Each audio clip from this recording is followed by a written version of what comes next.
try to show the whole thing of how each like how it starts when you open up the book. You know, like the whole animation. Anyways, chapter 13, in the dark.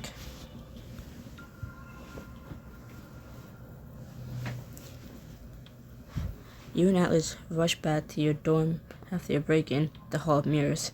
As you near the doors, you see Zeph and Griffin muttering together just outside.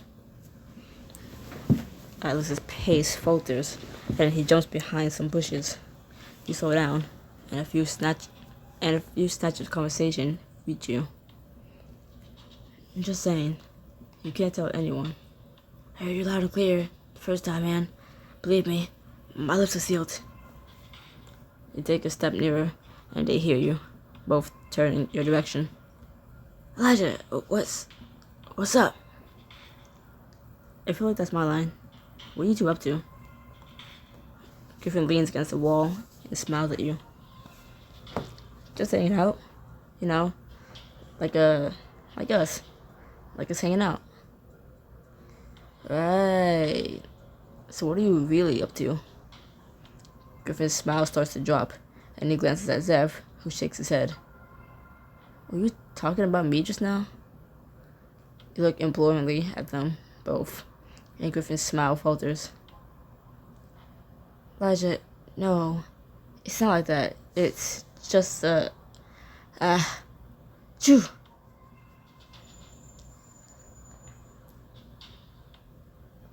Did lights just explode out of you? Sorry guys, I have a cold. He rushes past you. Your mouth hangs open as you watch him, but then you turn back towards Zeph. Zeph, what are you hiding? I'm not hiding anything, Elijah. Don't worry about it. I can't help worrying. It seems like something serious is going on. If you ever need to talk, you know you can come to me, right, Zeph? Elijah, honestly, everything's fine. No offense, but my business isn't yours. Besides, you probably don't want me to ask what you've been up to.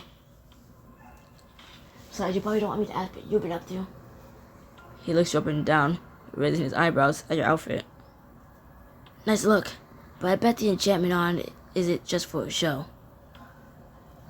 So you like the look? I've been practicing, you know, figuring out ways to deal with these shadow monsters. Right. That's fine. We all have our secrets, after all. I'll let you keep yours, if you let me keep mine. With that, Zeph heads inside. Several moments later, the bushes rustle, and Atlas joins you. He jerks his head to the door, and you both enter. I wasn't suspicious or anything. Your stomach twists with unease as you and Atlas turn down the hall toward your common room. Zeph said it wasn't my business, and he's right. It's not my place to butt into whatever he's got going on. But whatever it is your business. You saw Griffin ran off, too? What if they were talking about you? You lower your voice as you hurry to the common room. I've had to trust in my friends. Also, hasn't anyone ever taught you it's better to be worried about other people instead of just yourself? I've been taught to stay alive. Sometimes a bit of paranoia is the difference between living and being betrayed by someone you trust. You trust it. Close your bedroom door behind you, and Atlas flops carelessly onto your bed. You stay standing, frowning down at him. Can we talk about the Hall of Mirrors instead? So you're saying someone on campus took the words down? Yes, but only a very adept Ton could have had any hope of moving that mirror's ward entirely. So then they couldn't be my friends. Underestimating your enemies, a dangerous mindset. They are my enemies. You're giving me a headache with all this my friends are evil stuff. Should I spend rough enough already? What's really interesting is those two magical signatures we saw. Yeah, what was it all about? Did you see a black one and a silver one too? I did, and I'll admit that I'm surprised and extremely troubled. If we have two people working against us. He trails off, look up at the ceiling with a faraway expression. his eyebrows pulled together. You rub your hands down your face, letting out a groan. I need to sleep. My brain feels like it's about to explode. Alex rolls off your bed onto his sleeping bag on the ground. It's probably for the best. You have classes tomorrow. I'll then go on this in the meantime. You pull your pajamas out of your dresser. Remember, Elijah, you can't let down your guard, even with your friends. We don't know who's behind all this, but the signs point to someone close. Right. You change to get into bed, but it's only after hours of tossing and turning that you're able to fall asleep. A few mornings later, you wake up tired and very early.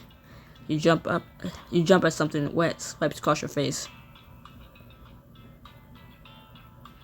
Loomis rests his head on a pillow beside you, tongue lolling happily. Loomis, wake me up in a couple more hours. Or you can use the time to get some training in. You're up against someone who's strong enough to tamper with the school wars, remember? Alice, you awake too? I've been up all night thinking, so now you're up, I'm going to sleep. But Swan is an early bird. Should be drill if you swim by. I guess I can get some sun-eye practice in. And she might know about the mirror that was sabotaged. Don't tell her what we've been up to. You roll your eyes at Atlas as you get out of bed. You open your closet and decide on your look for today. Atlas waves you off and is already burrowed into a sleeping bag when you close the door softly behind her. You. You're only taking a few steps through the common room when a portal behind you whooshes. You turn and catch a glimpse of Penn Square as Zeph and Shreya step through. Elijah, there makes 3 of us in the early bird club this morning. I wouldn't trade my sleep for it on the regular, but I guess seeing the sun come up now and then is pretty cool. Hey guys, why are you up so early? Sometimes the mystery just has to schedule extra hours into a day to get everything done. I didn't sleep well. Figured I'd get myself a croissant from Penn Square at a consolation prize and start my day right. I did not expect to be dragged to the shopping floor. Shreya waves her hands in his face. Shh. Oh, Elijah. Esther mentioned a cool favorite rose garden she wanted to show you. She thinks you like it with your sun energy, you know. These are slow in the shop in the mornings. You can even go visit her now. Actually, since we're both up, I was gonna ask if you wanted to practice deep together, Elijah, since we never really get to. Zeph seems like it's puppy stuff, but you can't stop thinking about last night. Oh, that all sounds great, but I was gonna do some homework that I didn't have time for last night. Why not do it all? You have plenty of time before classes, and I would say social life isn't just social life in this respect. Make the most of your morning. Train with Professor Swan, play Thief with Zeph, and visit Magical Fey Garden with Aster. Take a pick, or do them all, to maximize your experience. You have a good point, Shreya. And with all these options, my day's already shaping up to be great. What should I do? Do us a credit with Professor Swan to press all your professors and Atlas. Things are getting so dangerous, as a practice definitely wouldn't hurt. Catch up with Zeph and learn all about his experiences on the JVD team. I might be able to figure out what he was up to last night too. Learn about the I got so many tutorials. Learn about the Fae while spending time in one of Aster's favorite locations. I could use some time away from Pendergast and all the secrets here. Paid for. Let's go for Swan first. School comes first. I'll catch you guys later. Feel bad both of you, Elijah. About the Deep Stadium where you get bored. I'm going to reward myself for a successful shopping trip with a luxurious bubble bath. Doodles. You wave goodbye to your friends and you have to find Professor Swan. The way I said Toodles, didn't think I had it in me. You find her in the sun app room, sitting on the floor beside the crystal with her back to you. The one, Elijah? I knew you were on your way. Because of your pre-science? Professor Swan turns part way and smiles mysteriously. Not quite. Your brother told me you'd be dropping by. I'm so happy to see you applying yourself to your undetermined studies. Well, Alice gave me a nudge. I guess he gives good advice once in a while. I'll share a little secret with you. Atlas is proud of the way your magic's developing. He told me so himself, on the condition I didn't tell you. Chuckling, take a seat beside Professor Swan, soaking in the warmth of the morning sun. Wait, so you weren't supposed to tell me that, but you told me that? Okay. You weren't supposed to tell me, but you told me anyway. Okay. Atlas saying something brutally? That's kind of terrifying. I've always found siblings so amusing. You and Atlas are quite the pair. Makes me wish I had a sibling of my own. How are you this morning, Elijah? Honestly, there's a lot in my mind. You tell Professor Swan about your friend's strange behavior. She nods, giving an understanding smile. College is demanding, and it sounds like your friends are each dealing with pressure of their own. Be there for them, be understanding, and be patient. Can I ask you something else? Of course, you're an advisor after all. I was hoping you have lots of questions, so I feel like I'm doing my job well. Professor, what do you know about magical signatures? Why do you ask? It's nothing much. Alice has just been trying to teach me some important magical theory, but it's way beyond my level and I'm confused. I think he's getting ahead of himself, but I might be able to give you a quick clarification. Magical signature is a trace of who casts a spell. Each person's signature is different, reflecting their temperament and magical style. They're visible and difficult to detect as the spell was cast recently or partially powerful. That is pretty complicated.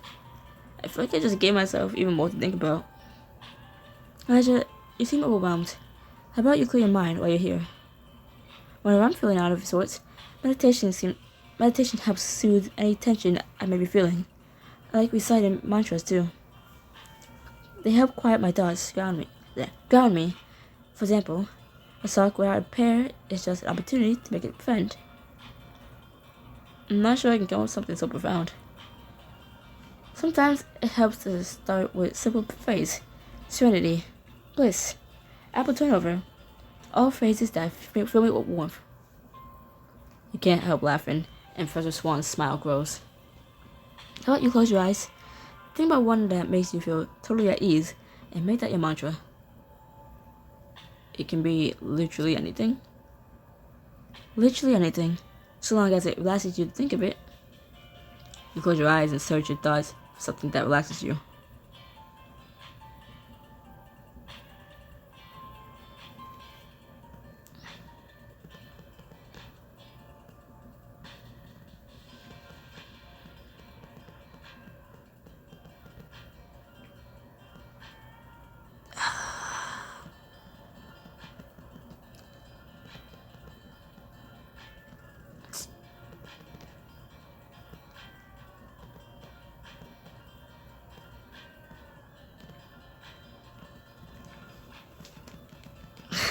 I'm gonna stop playing, hold on. Okay, I'll stop. I don't know. First thing I thought of. Well, first thing I thought of that wasn't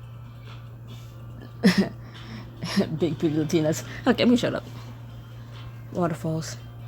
The warmth builds up inside from deep inside you. What? Warmth builds up from deep inside of you until it pulses out of you as pure, out of you as pure, bright light. Ouch. Infinite Clubhouse. I wonder why I saw that. As the vision fades, you're left with a sense of peace, as though there's nothing to worry about. You welcome the calm, letting your thoughts slow. I have one more question, Professor Swan. Wonderful.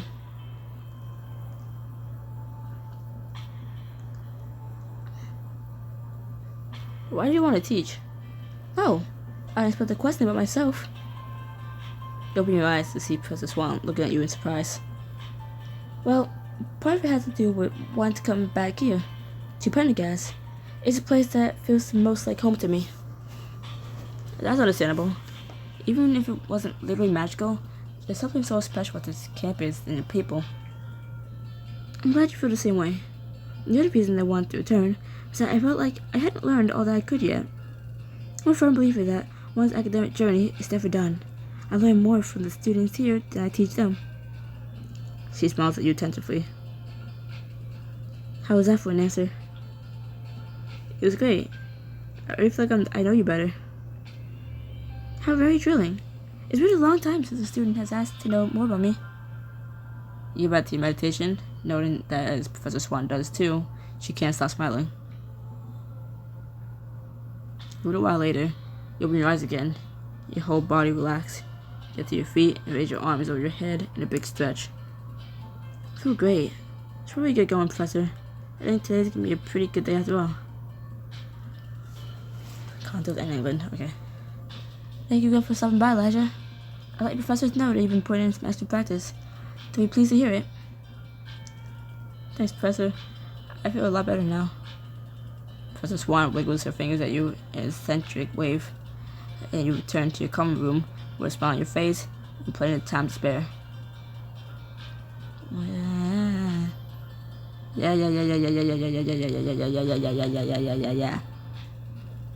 Sup, Zeph? I hope Zeph starts the stadium. Change into your practice gear and head to the deep arena to meet Zeph. When you arrive, Zeph is sitting on the sidelines having a drink of water. He waves his hands over his head when he spots you. Yeah, I knew you'd show up. Sitting down already? Don't they say that once you sit down, it makes it that much harder to stand back up again? Zeph gets up with a groan. I admit, practice is going slower than I thought it would. I kind of underestimated how tired I'd be after a whole night of not sleeping. Exercising doesn't sound so appealing now that I'm here. Another perfect remedy. On varsity, the captain has us start each practice with 5 minutes of intense cardio. That sounds scary. You don't see adrenaline pumping. Come on, you'll thank me afterwards. Alright, what are you gonna do for the next 5 minutes?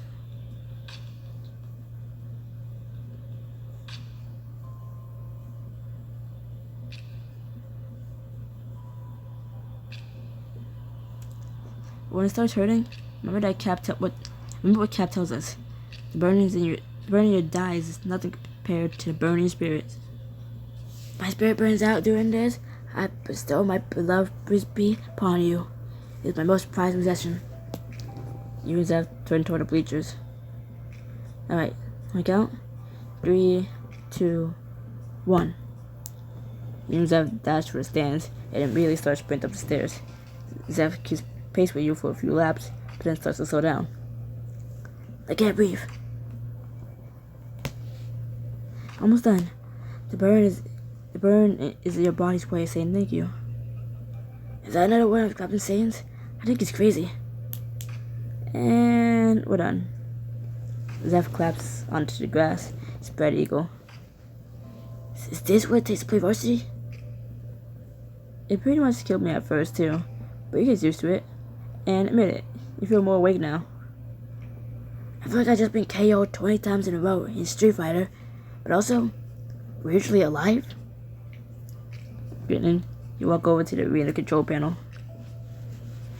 You ready to get to practicing? Hit the button, my friend. With a hum, the arena wards activate, sending you on a sunny trail to blooming fields. Zeph gets up from the flowers and brushes himself off. Can I be honest with you about something? Of course. What's up? After not making varsity, I went back to ask the captain what I'd fallen short on. I figured I should know if I want to improve. That makes sense, and I'm sure he'll remember that during tryouts next year. He said that I pretty much had athletic skill down, but that I didn't think like a ton on the field. What did he mean by that? I wasn't creating enough with my magic. I didn't understand how to use it in my environment. It sucked to hear, but I've been practicing ever since. Coming out here and really figuring out how to work my magic into my surroundings. He sweeps his arms out of the scenery surrounding you. Here's a test for you. What kind of magic will you do here if a couple players teamed up on you?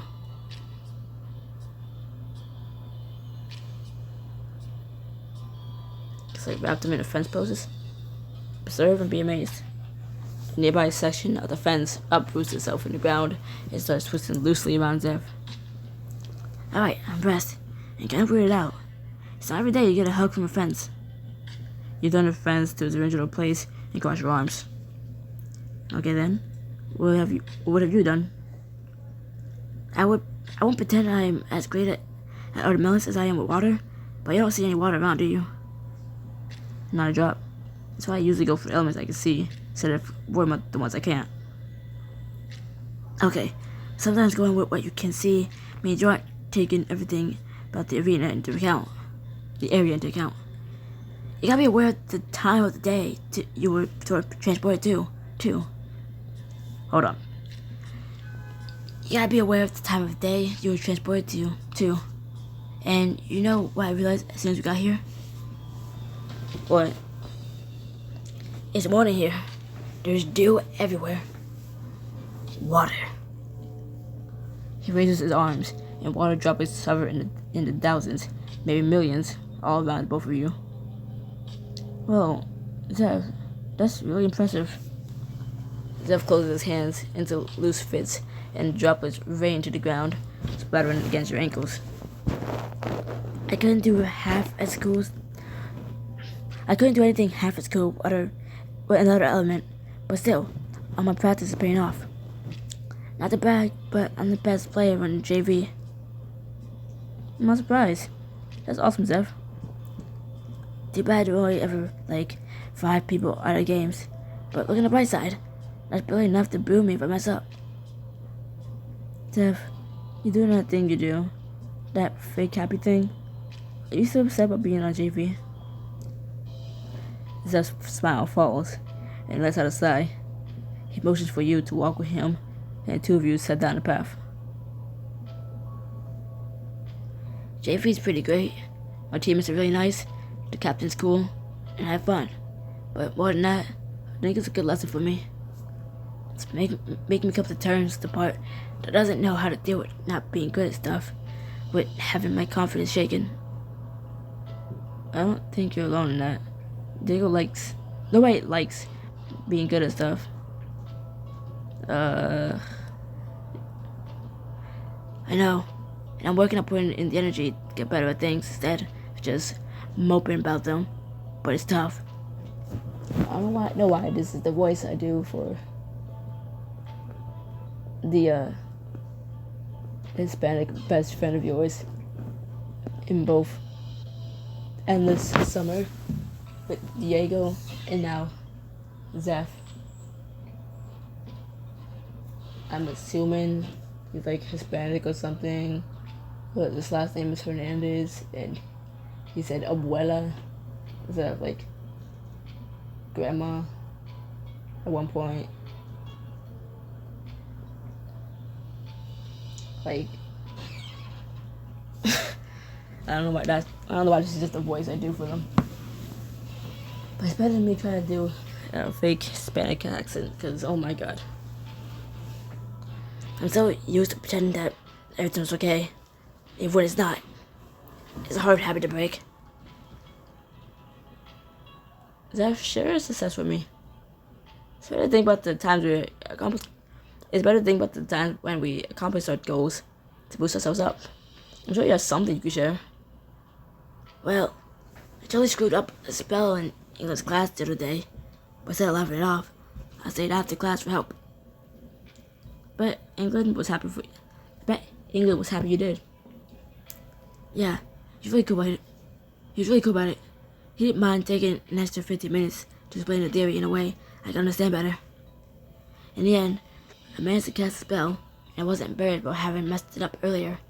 Instead, I felt proud of myself. You know what they say? If at first you don't succeed, try again. That's gotta be the tuneless version. The Tuns say, if you fail the first time, it's because you weren't meant to succeed until the second. The rain shifts, and you find yourself walking across the beach. Zeph takes his shoes and socks, and Zeph takes off his shoes and socks and digs his toes into the sand. Anyway, the most important thing is that I'm being more self-aware. It's a good feeling, trying to become a better version of yourself. I just hope I'm still the hilarious Zeph I've always been.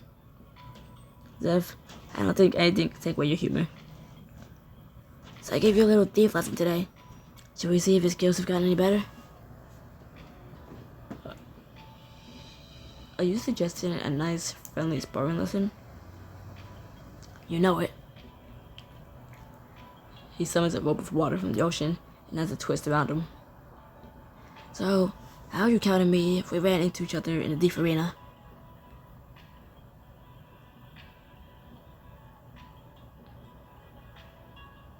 I counter with a sandstorm. They're perfect defense. You whip up all the sand around you. Elijah, it's getting in my mouth. My eyes. Maybe that wasn't the best move. Let your sandstorm fall, wait to see Zeph spitting sand out of his mouth a few paces away. But it did distract you, so I could jump in and get your flag right now. I'd say we're pretty evenly matched. We'd be unstoppable on the same team. You're varsity material already, Zeph. I just stumbled into the position. I know we're playing together next year. Thanks, Elijah. I can't wait. Zeph, will you be honest with me about one more thing? His smile dropped slightly. About last night? Yeah. What was that? Elijah, I'm not gonna lie and say I'm not hiding something. But at this point, all I can say is that I hope you trust me and let me handle it on my own for now. Please? He looks at you hopefully, and you see the earnestness in his eyes. That's fair. Just know that I'm always here if you need a lead. Just know that I'm always here if you need a listening ear. I know that, and I appreciate it so much, Elijah. Great. Now let's get back to that sparring lesson. Session, Thomas. That's your quack. There a duck outside? A goose? Probably a goose. Now I'm scared. You practice with Zeph for a little while longer before returning to your common room and changing out of your thief clothes. Okay.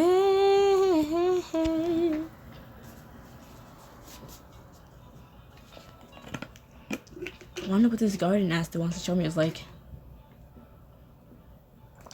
You head through the portal into Penn Square.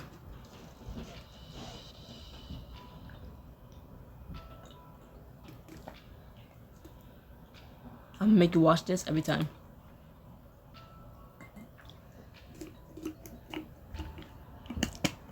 As you enter, fucking, where does it say as? Where's as? As isn't even in the whole sentence, the whole paragraph. Where you get an as from? You enter Mason DU and find Aster behind the counter. She lets out a gasp with delight when she sees you.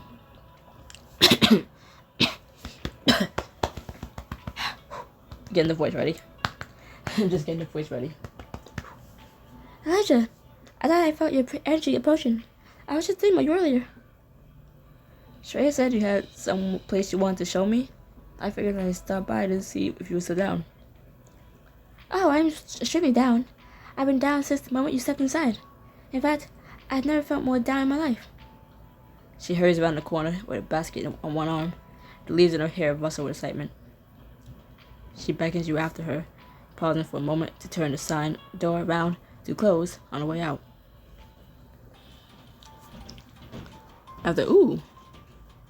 After a short trek through the woods, she leads you past the curtain of weeping willows into the most breathtaking patch of forest you've ever seen. You gape at your surroundings. Look at them! Look at them! Look at the fairies! Look at a gay man. I'm kidding. Fairy dust glitters in the slants of light coming through the trees, and you hear a faint chumming sound, as though bells are playing somewhere in the distance. Whoa, Aster, this place is incredible. Aster lifts her arm, showing you the basket. I have to do errands for the Fae. Today I'm going to be setting up a house for a newly bonded Fae family.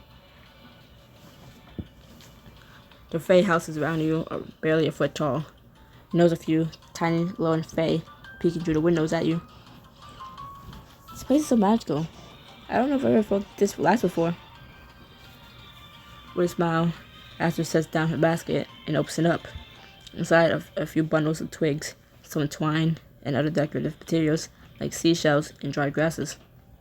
You settle down beside her at a small plot of flattened soil, and she begins demonstrating how to set up the foundation for the Fey house.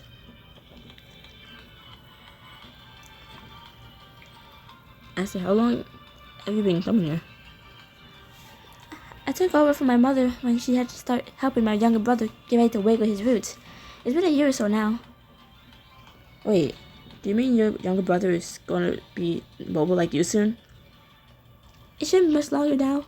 It's a slow process, since roots must be very gently uprooted. My mother has been very busy. But because of that, I've been lucky enough to spend many days in this beautiful place.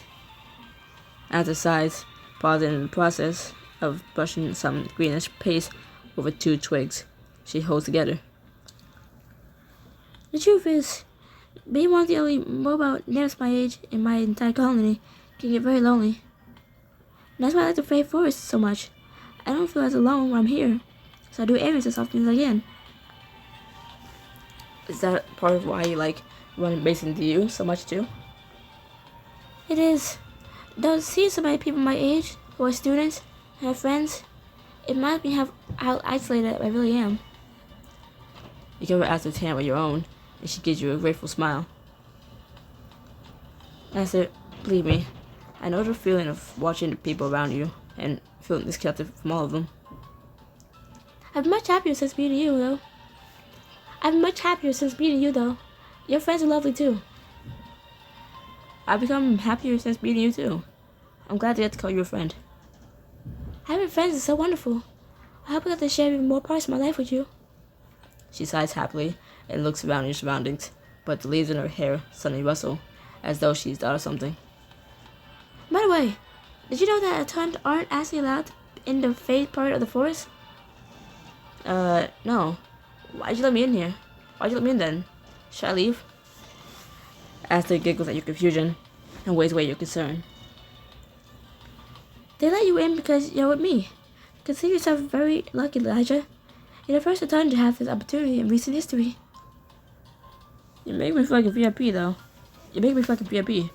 Though, that's obviously you. I'm just grateful that you brought me along. Take another look around and notice more Fae peeking out from among flower petals and tree branches. Astrid, is this a date? Astrid ducks her head and giggles. She glances shyly at you. You seem to my intentions. I hope that's okay. It's more than okay. You lean close to her, nudging your shoulder against hers. We should go on more dates often. I would love to. I hope you show me some of your favorite Aton haunts. Humming to herself, Astrid takes out the bundle of grass and twine from her basket to begin teaching you how to fashion a route for the Spade house. So, sounds like the wood nymphs and the Fae have a pretty good relationship with each other. Oh yes, we've been neighbors in this forest for quite some time. They pollinate the trees and we protect them from predators. What kinds of predators do Fae have? Oh, the usual. Many wild animals that prey on small creatures, and humans. Oh, why's that? Atonless humans are enchanted by myths about fairies. When they find Fae, they trap them and take them away. Fae live short lives when separated from the communities, so it's practically impossible to save any who have been taken. Oh God, that's so awful. And there are tons who even try to exploit Fae magic, or even worse, keep Fae as pets. Those Fae meet the same fate as the ones taken by Atonless. She glances at you, sorrow deep in her eyes. Wood nymphs have also suffered at the hands of humans. Rooted nymphs used to be cut down, or bodies used to make wands. Wood nymphs were killed to make wands? That's terrible. The witch nymphs fought back, and so began the Wand Wars, a violent part of our history that we shudder to remember. And that's why your father doesn't trust you a ton, and doesn't want you to study up, I guess? Aster nodded sadly. It all makes sense. I understand now. I can hardly believe you trust me in any other ton, or that you want to study up, I guess. You're a single person, Elijah. Each ton is. I find it easier to measure a person by their own traits. It makes the world seem less harrowing. It's difficult to balance history with the present. There is no unmuddled way forward. I don't want that to stop me from moving forward at all. Still, that car honking right when I spoke just pissed me off. For no reason. Still, I know it isn't worth much. I'm sorry for everything that the time put you. As I smile softly at you, give your hand a brief squeeze. Your kindness, as always, is appreciated. Now, I'd like to get back to happier topics, if you don't mind. Help me make this front door, and then we'll put the roof on? As it goes back to humming a little tune, as you pass her materials for the door. Aster, I'm glad this place makes you so happy. It's great that you have someplace peaceful like this to get away to. But it's even better to bring someone I care about along. I haven't had this much fun on an errand in a long time. You both reach for a twig, and your hands bump together. Aster's cheeks blush dark green.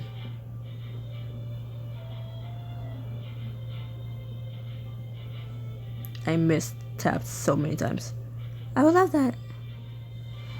Smiling, you lean toward Aster, and she meets you halfway.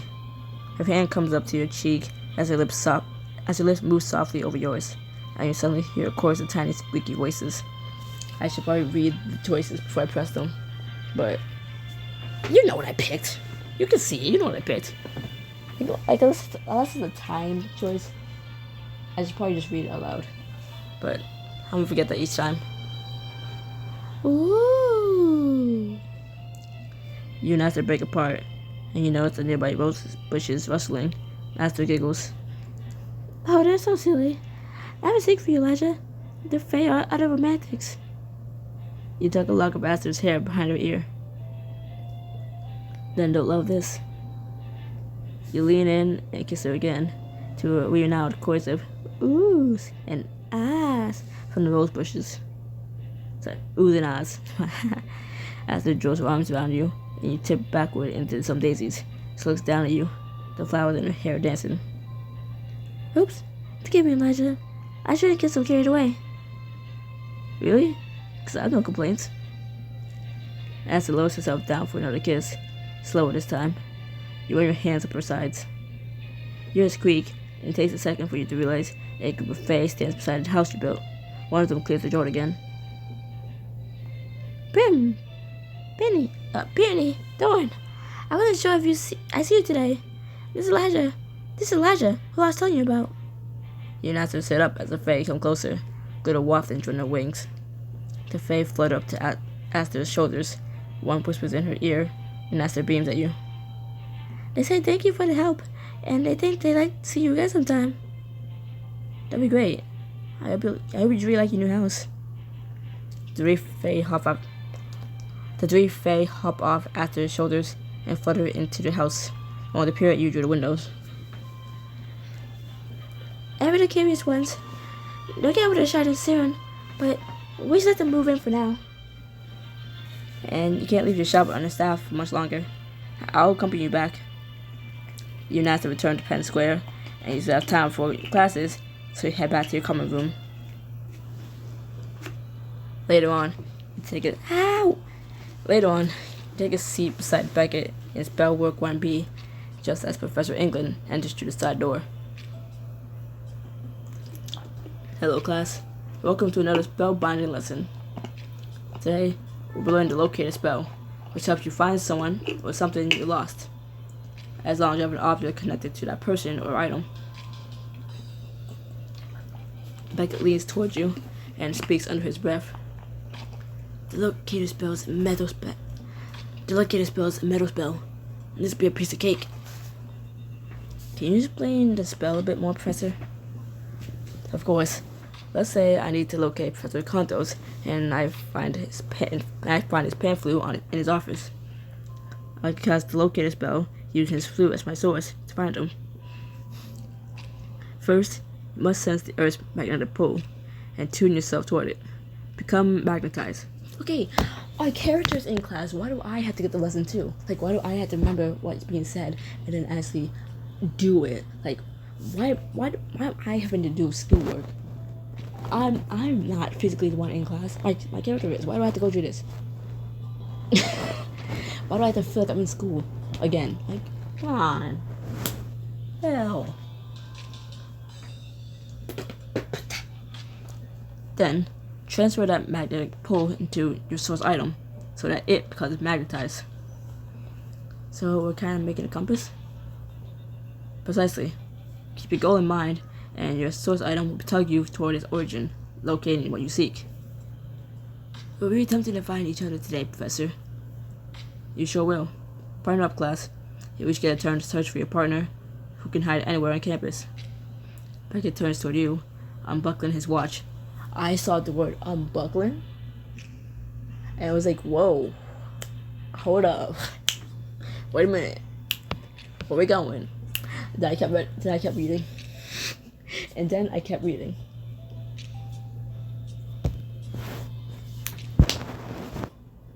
Yeah, I'm gonna take a drink. I'm gonna take a sip, which will be my last sip, but you know what?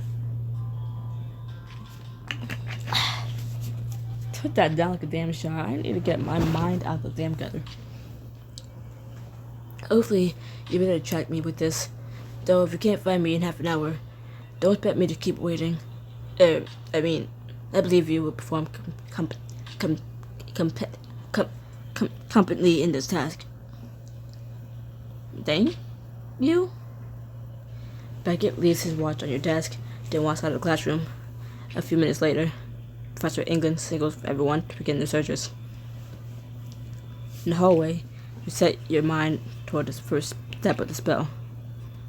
Professor England said that first I have to magnetize myself. No problem there. You extend your metal magic into the world around you, and instantly become aware of the magnetic charges, invisible but everywhere.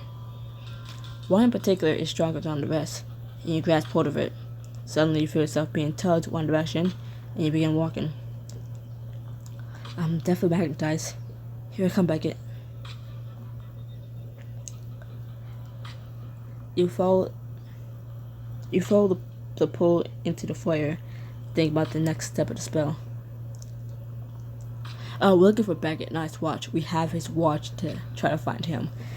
See how much I don't pay attention in class? I mean, in like real life school, I did kind of, sort of, somewhat. I don't remember shit, but I graduated, so I must have learned something. But right, we have his watch, and we're looking for him. We're not looking for the watch. We have the watch. I for some reason thought like Beckett was like in the classroom or like somewhere nearby, even though it literally said he left the classroom after giving us his watch. So we have the watch. We're looking for him. I am slow, and it is like probably like 8 in the morning now. I was right. I was gonna say 7. It's almost 8:30. God damn. So now I have to magnetize my source item, which means you hold back his watch in your palm and focus on channeling the magic pull you feel into it. The watch vibrates in your hand, and you close your fingers around it. After a moment, it starts to tug you away from the foyer. Yes, it's working.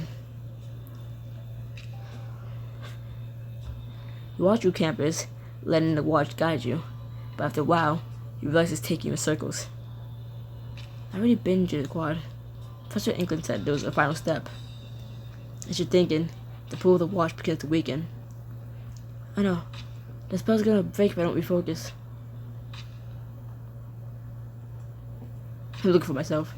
You focus on brackets steely or brittle one moment and pliable the next to watch its magnetic pull straightens, tugging you forward.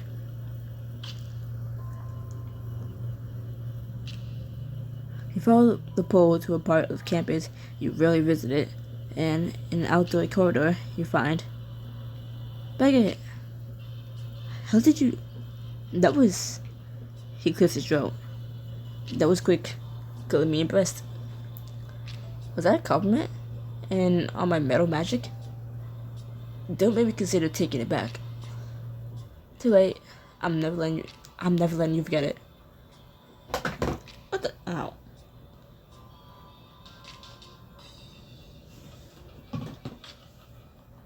You switch roles so Beckett can practice his locator spell for the rest of class. When you and Beckett return to your classroom, Professor England walks up to your desk. How did it go, Beckett? Elijah. Not bad at all. Elijah's understanding things, while his skills can always use some work. A strange look crosses Beckett's face, but passes quickly. What I mean to say is, that was an exemplary display of his talent. Is that so? That's fantastic, Elijah. I'm glad you're able to grasp the spell with such ease. Professor England walks off, and the buzz of conversation as students begin to pack up, you turn to Beckett. Hey Beckett, why are you being so weird? What do you mean? You're being, kinda nice. Not Beckett nice. And did you just give my spell work a compliment in front of Professor England? What's up with you? Beckett splutters over his reply. Perhaps I simply found that being thoughtful and supportive is more fulfilling than not. He takes a step back, knocking his elbow into a beaker. It tips off the side of the desk and shatters on the ground. Ah! You and Beckett jump out of the way as the liquid splatters across the floor. It sizzles and bubbles, burning a hole into the floorboards. Holy crap, somebody stop it. Look out, that's Chimera spit left out from last class. Don't touch it. Professor England sprints your way, but Beckett pushes up his sleeves beside you. No worries, I can take care of this. He holds one arm out, then curls his hand toward himself as though gathering something up. On the floor, the Chimera spit vanishes, leaving only warped wood behind. When Alex was saying we should worry about one of our friends, I already know about the story, but I'm trying not to spoil it, but he did say they are, more powerful, more, they know, more advanced. They know their shit. They know their spells. They know more advanced magic. Beckett's a nerd. Beckett has an older sister who's been teaching him stuff.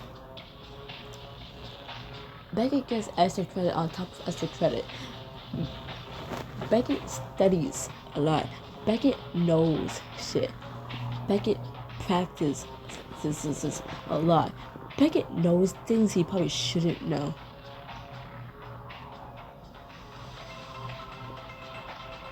So if we were to believe it's one of our friends, which I know I chose the option that said, where Alex said is a powerful person who does advanced magic, and I said, well then I can't be with my friends.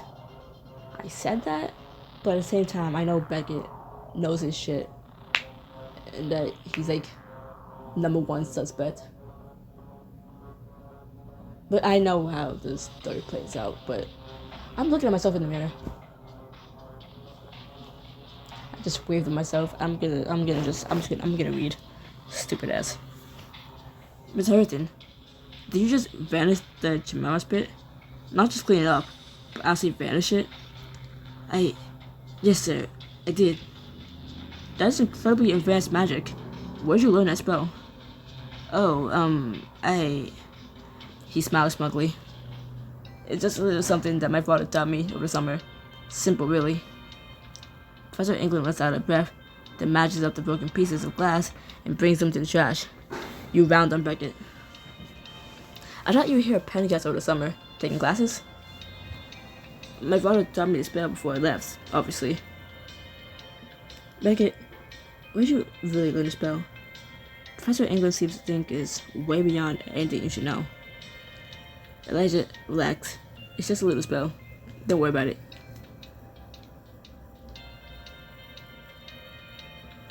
Seriously, Beckett? Just tell me the truth. Your poker face sucks, Beckett. I just want to know why you've been acting so weird today.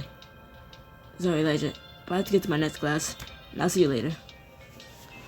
He slips past you and starts for the exit. You don't have another class now. I am sick of everyone avoiding my questions. I wonder if I can get the moon spell to get the truth out of him. He might be doing something dangerous, perhaps with advanced magic. I'm worried about why he thinks he needs to hide it. This is your chance to enchant Beckett to tell you the truth about his strange behavior. Can you conscience take it? Conscience?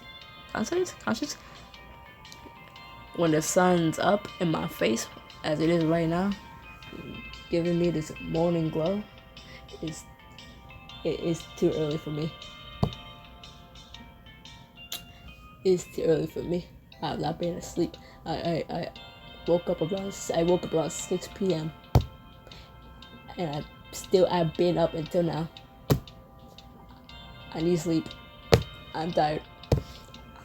I'm not reading properly. Leave me alone. Oh, I don't have to pay for it? Oh, well then, yeah. Sorry, Beckett, but you really have me worried.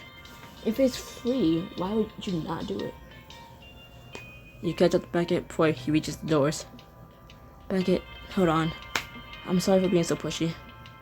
He turns around and you set your hand on his shoulder and stare straight into his eyes.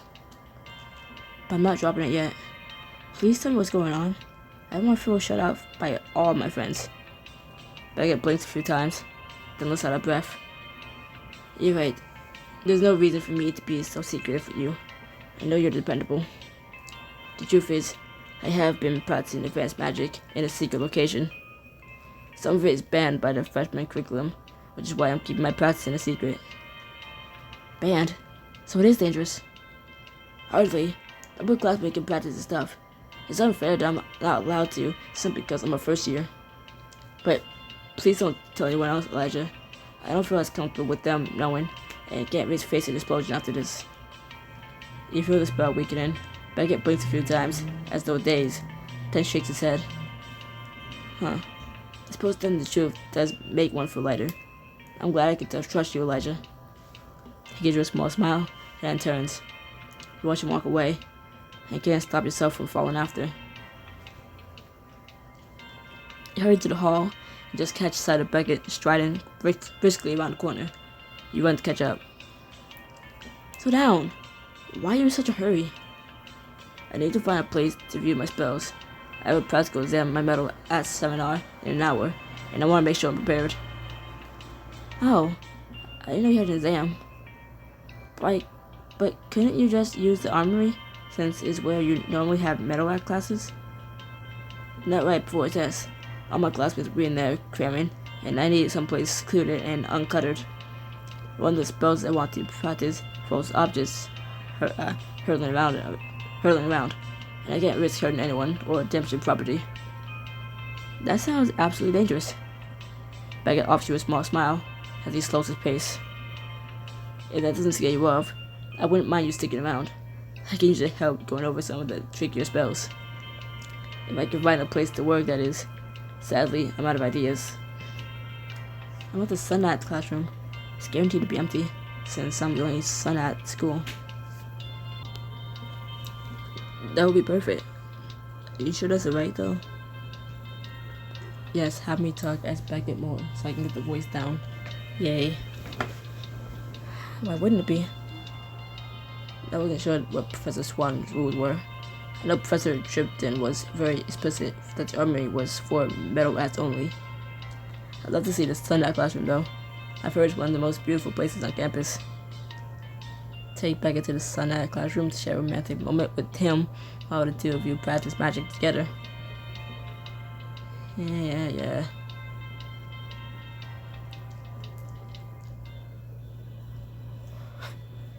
55 minutes in. Oh my god! Don't go over 5 minutes, or this is gonna be like an hour long. You and Beckett trudge up the stairs behind the main school building to the sun classroom. Beckett's mouth drops open when he steps inside. Wow. Has the rendered, well-spoken Beckett Ch13 speechless?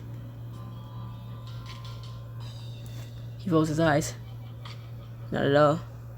This room is just quite impressive. Learning complex spells would be much easier in such a common environment.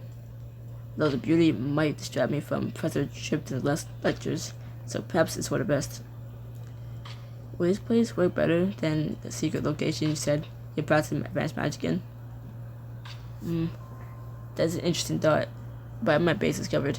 You don't need to concern yourself with a matter of leisure. Ow! I'd like to learn more about the spells you learned in class. But recently, we've been working on spells that repair broken items. Here, it's easy to demonstrate.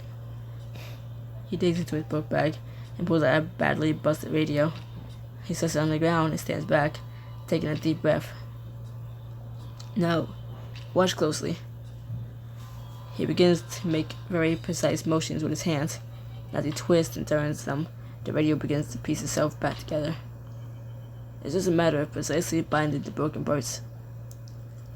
Does it actually work though? Only one way to find out. He stoops down and turns the radio on, and it blares a loud pop song. He quickly turns it back off. That's amazing. Yes, well, Elementalists are particularly good at making order out of chaos. What about you? You're surely learning complex sunlight magic with your visor. I'd like to hear more about that. Well, Swan first taught me how to meditate in order to focus. Take a deep breath and close your eyes. Center yourself. You feel your magic build within you and reach toward the warmth. When you open your eyes, you're emanating a glow. Beckett stares. Light blush dots in his cheeks. Beautiful. That's just the simple stuff. I've also been practicing my prescience, which lets me get little glimpses of the future. And what do you see in my future then? You kissing me. How funny. He flushes, face turning bright red. Yes, well, I suppose there's a chance of that. Hopefully. I mean, we should get to work. This first spell is fairly basic, so you should be able to follow along. Who said I'd be doing magic? It's your study session, isn't it? Oh, I just assumed you'd be interested. Perhaps I misunderstood. Not at all. This study session just got a little more exciting. Just got a lot more exciting. So, what's the first spell?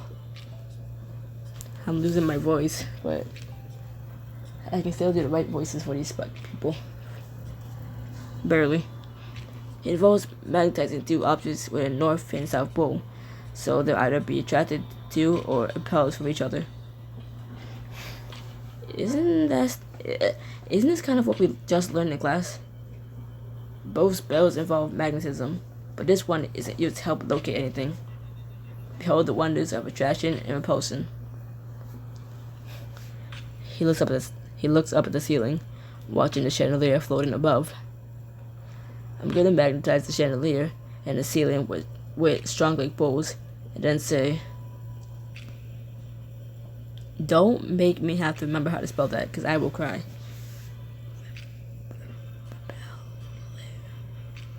Rebeller. I forgot I had to say it first. I was looking at it, trying to remember how to spell it, just in case. The chandelier comes rushing down toward Beckett, stopping right in front of him. And to draw them back together, I need to reverse one of their poles and say, "Oh my God!" As thorough. The chandelier rushes away, returned to its position near the ceiling. See, it's simple. Now you try. You take stock of the few objects in the room, Aside from the chandelier, there's a crystal on the pedestal and the columns supporting the ceiling.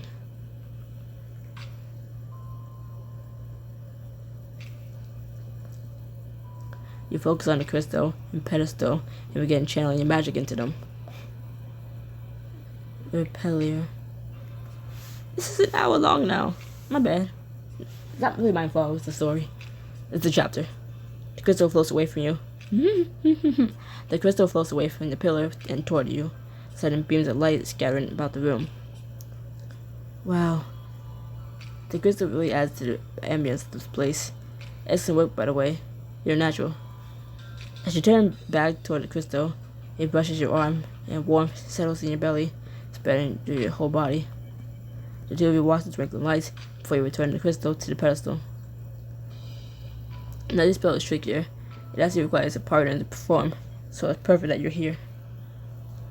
He walks back over to his book bag and fetches a couple of chunks of a brassy colored metal. He lays them on the ground in front of you. What are we doing? We're going to melt these pieces of metal down and shape them into a sculpture. He takes a step behind you, resting his hands on top of yours. His chest presses gently to your back.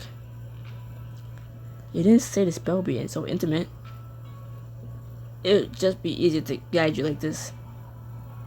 I'm sure that's your only reason. He doesn't answer, but you glance back and see that his cheeks have turned pink. Just combine your magic with mine, and I'll help you do the rest. You close your eyes and begin channeling. His breath goes over the back of your neck as your magic weaves together. His hands curl around yours, close them into fists. You open your eyes, see the metal melt across the ground, and then form into a molten orb. What shall we shape it into?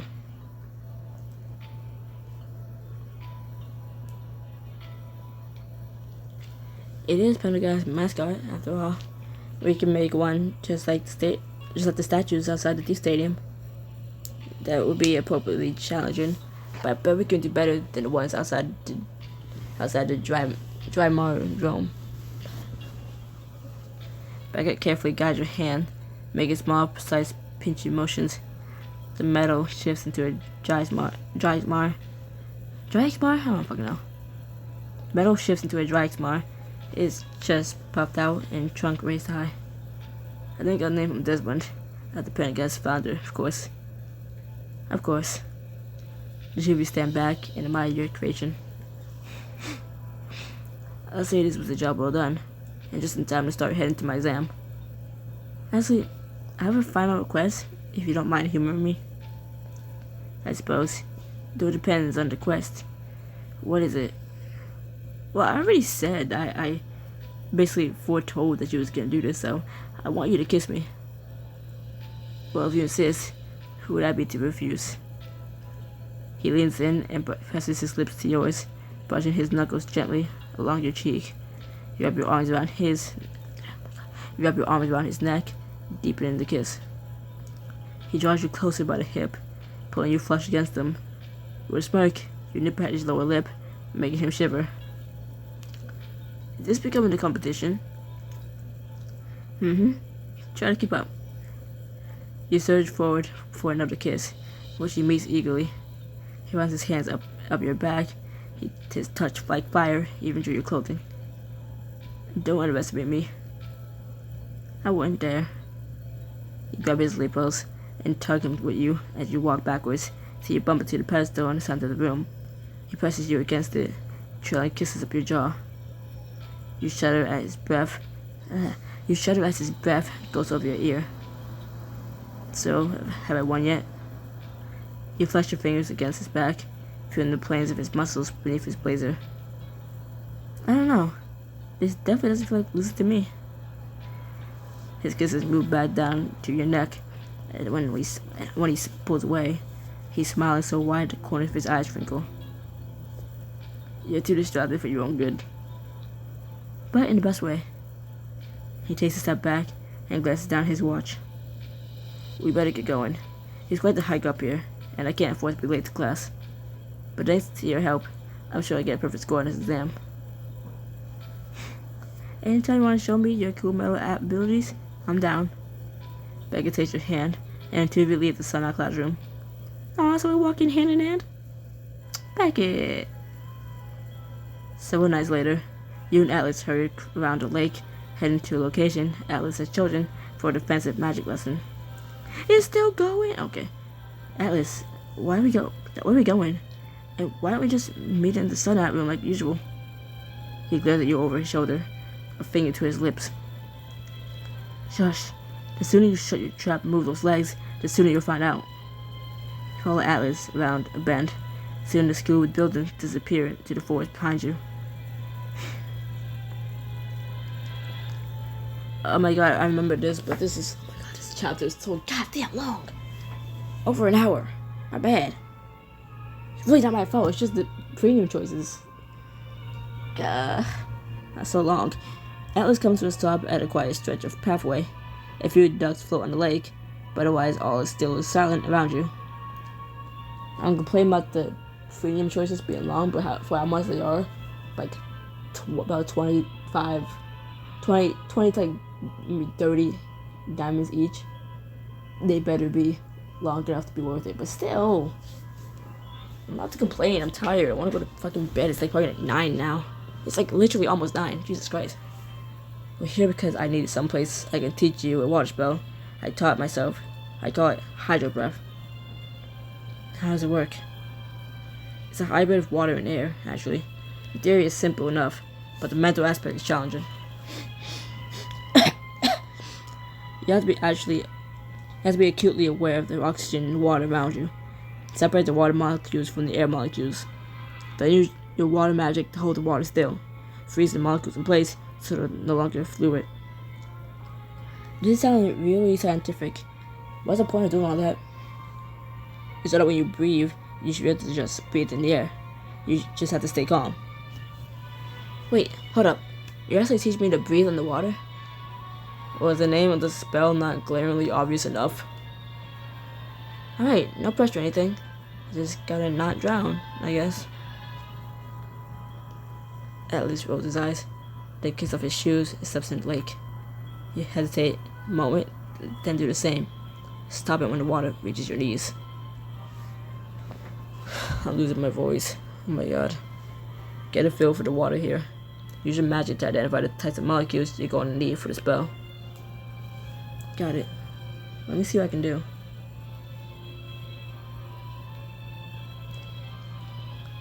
You let your magic flow out into the lake, twining through the air and water molecules there. Got it. Great.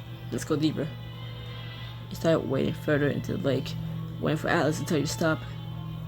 Atlas is up to my chest. You'll learn how to breathe underwater. You're gonna have to go past the chest.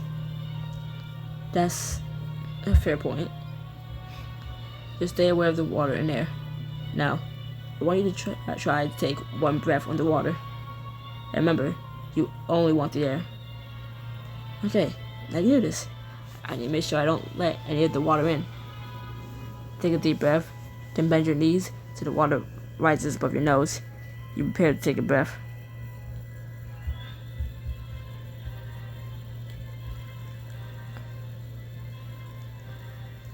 With the water molecules held by your water magic, you're able to draw the air molecules to you. Take a nervous breath and... I did it. You stand straight and grin at Atlas. I was able to breathe. Though right now, in real life, I can't breathe because one nostril is clogged. This humidifier sucks. Damn. Good work. I think we can take a break. Good work. I think we can take a break. Wait, take a break? Take a break? But I just did a spell, didn't I? Let's keep going. No. You need to take your time with this one. Hydro breath can go seriously wrong if you mess up the smallest part of it. His tone surprises you, and you take a step back. He lets out a breath and speaks more calmly. It's one thing to breathe underwater in a controlled setting, with your feet on solid ground. It's another thing entirely when you're literally surrounded by water. You have to act fast. You need to stay focused and calm. The second you stop being able to breathe, you stop being able to think. You stop being able to do magic. You're basically tuneless, helpless. Atlas, Why did you teach yourself the hide your breath spell? I almost drowned while I was on the run. What? How? He turns to you. A memory haunting his eyes. He places a hand on your forehead. I'll show you.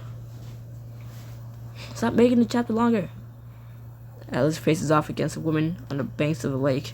Both of them are breathing hard, brambles in their hair. You're gonna have to slave for long enough. Just come quietly, tell us where your brother is, and you won't have to keep running. Over my dead body. The surface of the lake churns, and thick vines shoot out of it, wrapping around Atlas's legs and pulling him in. The vines drag him deeper and deeper until darkness presses in on all sides. I thought they wanted me alive. The last of his oxygen leaves his lungs in a rush of bubbles, and he starts to black out. No. Ouch. I thought it was the end, but I knew that I had to protect you, and as soon as I remembered that, I felt the burst of power. I don't know what I did, but at the end of it, Rafe's lackey was out cold. He turns and sloshes back through the lake onto the banks. You follow him, and he magics you dry as soon as you're out of the water. The truth is that ever since then, big bodies of water like this scare me. Bless you. I just heard my mom sneeze. I don't know how I'm saying bless you too, as long as she can fucking hear me. But still, I'm funny. So shut up. But you still taught yourself to spell? I had to. I discovered a huge weakness I had to make up for. I have to make sure you're just as prepared as I am for what Rafe joined us. Elijah, getting this but wrong can mean death. That's why I won't rush you through this. Is to keep you safe.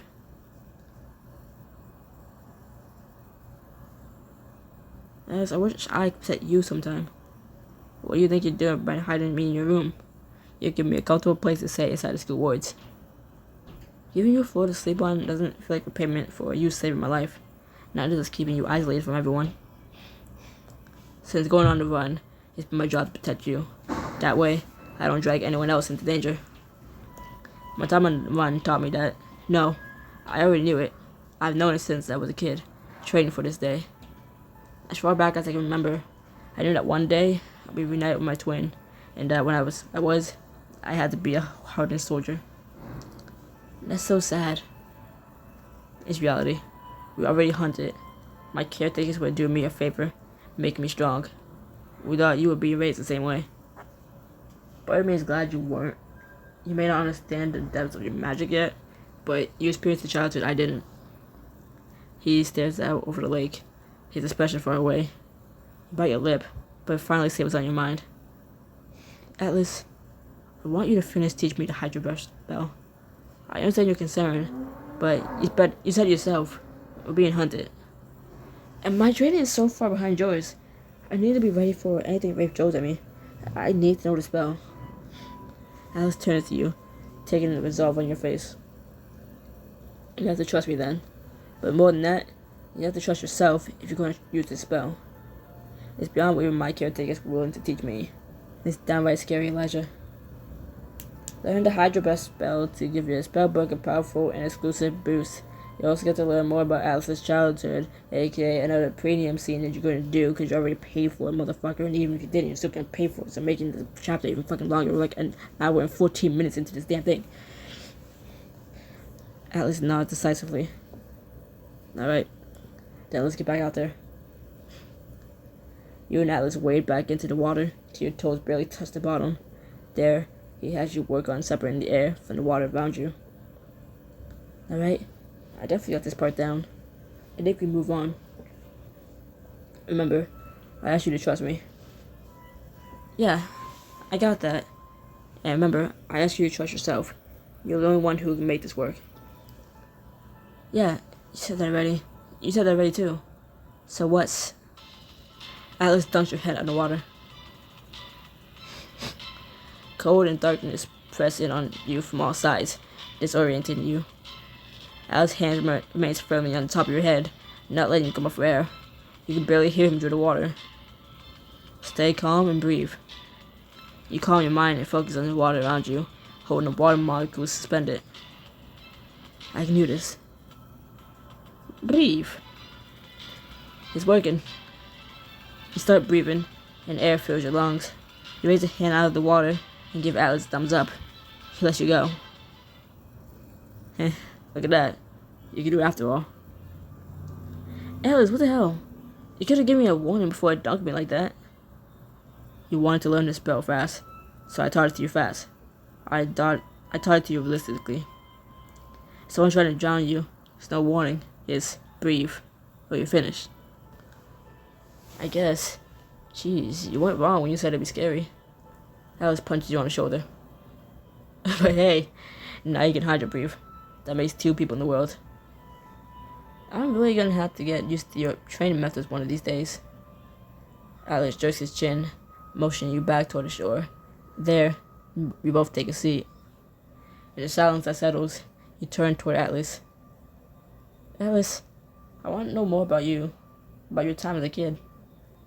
Atlas looks at you, eyes widen slightly in surprise. You already know everything that matters. No, I don't. I'm your brother. I want to know brother stuff. Stuff that isn't all intensity and training. Alice let out a noisy breath, then flops down to his back. My childhood was steeped in magic. As far as I can think, I was casting spells, learning magical theory, training. But I did have a happy home life. My caretakers loved each other, and we had our family quirks, like stroganoff Sundays. Please, tell me more. What are you, stupid? We ate stroganoff on Sundays. Sometimes we substitute beef with wild mushrooms we picked from the forest. Gregor made a killer cream sauce.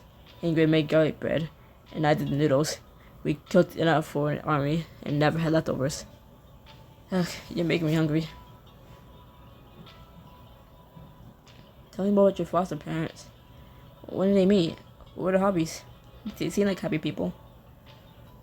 They met when they were undergrads here at Pendergast. That's when they met our real parents too. They were never super lovey-dovey, but they just got each other. Everything between them looked so easy and full of understanding. Like, finish each other's sentences kind of understanding? Not quite. They were different people. Ingrid binged junk TV, and Gregor read fantasy epics. He was the handy one, and she planned family time. For a second, you think you hear the chatter of a television show. You're filled with a sense of peace, tinged with nostalgia. Oh, so there's more besides the stroganoff.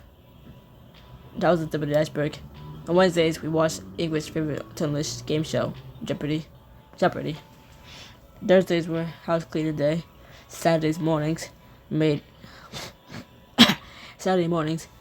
chocolate chip pancakes with maple syrup we tapped ourselves. As Alex's voice flows over you, your chest warms and you can't stop smiling. It's only when you get a faint taste of chocolate on your tongue that you realize you're experiencing his memories and emotions. Alex, how are you doing that? Alex looks at you in surprise, then shakes his head. I'm sorry, that's my new magic. Sometimes I don't realize I'm channeling my emotions into the people around me.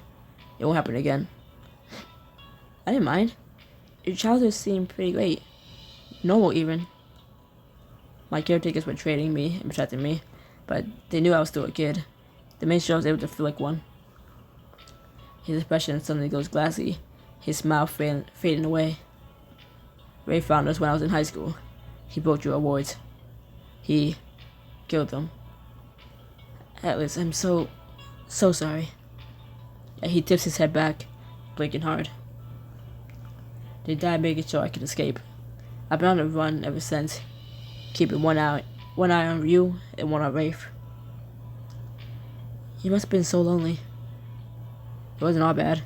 I like checking on you and seeing you happy. It made me feel less alone, less empty. See, that would be creepy if you weren't literally my twin. I wish I'd known I had a twin. I wish I could have met you at least once, or at least known about you. I wonder if that's why I always felt like something was missing in my life. Like I knew you were out there, but subconsciously. Twin tuition. Alex gives you the side eye.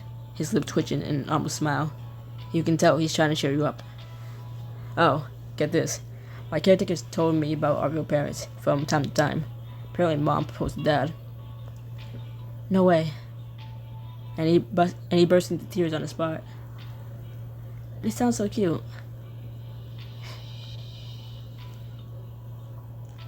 About our parents, do you miss them? It's weird. I kind of don't because I never knew them, you know? But then I see pictures of them, and I feel like I did. Yeah, I feel like I wish I had a chance to know them. I wish they could have been a part of my life, so I know what to miss.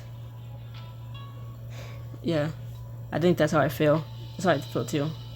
I feel like there's a gap where there should be, but I don't know what to put there. Alice sighs, wrapping his arms around his knees. Sometimes I try to imagine what our parents would be like.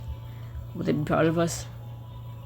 I tend to be pretty slow to hear what Kanto said about my innate magical power. He called it an ale tanker's worth. Speaking of ale, I could really use some. The dining hall's over for dinner now, isn't it? It is, but you know they don't serve alcohol. I heard there's fresh squeezed citral berry juice this week, though. We better hurry then. That stuff runs out fast, and I demand you bring some back upstairs for me. Instead of getting up right away, though, the two of you sit in silence for a while longer, watching the ducks float over the moonlit lake. We're over an hour and 20 minutes?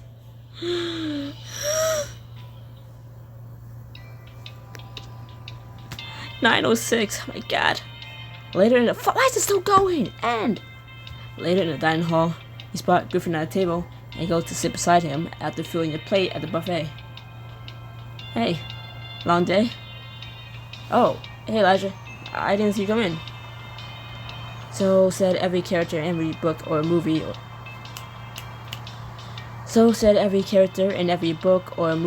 TV show who was ever hiding something. I got distracted by all the fucking noise outside.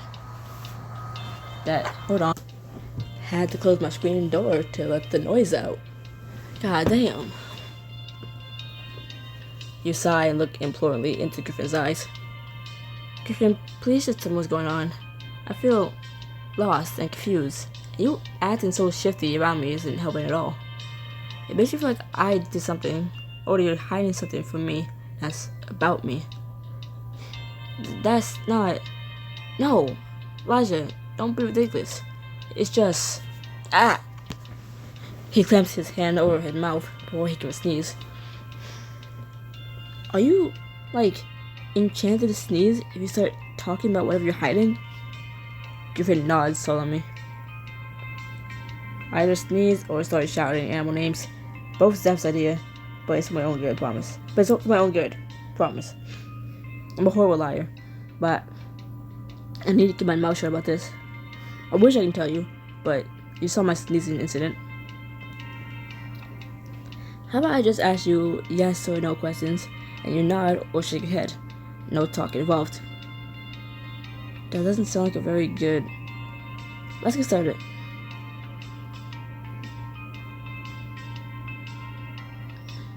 Are there multiple secrets? Elijah. Just nod yes or no. Or whisper it in my ear. I promise I won't tell. You see Griffin's resolve wavering, and you smile winningly at him. There are bespeckled lunatoid frittering tentfly. Alright then. Next question.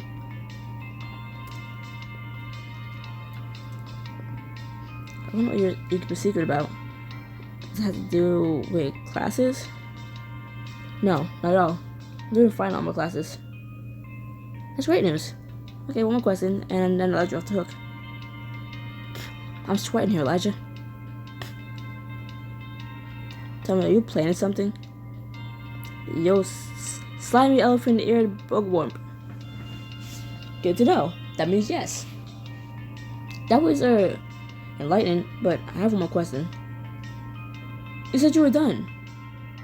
Is Zeph okay? He was acting weird during the night too, and I don't want him to be in any sort of trouble.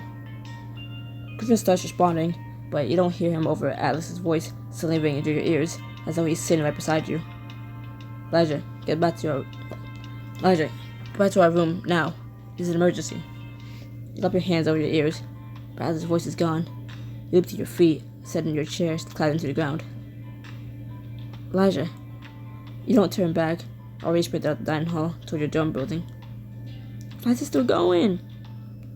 You skate into your bedroom to find Atlas standing beside your desk. He holds out a slip of paper. This was under the door when I got back. You take the paper and read the message scrawled across it. Come to the roost. We know the secret of your birth. Yay, goodbye.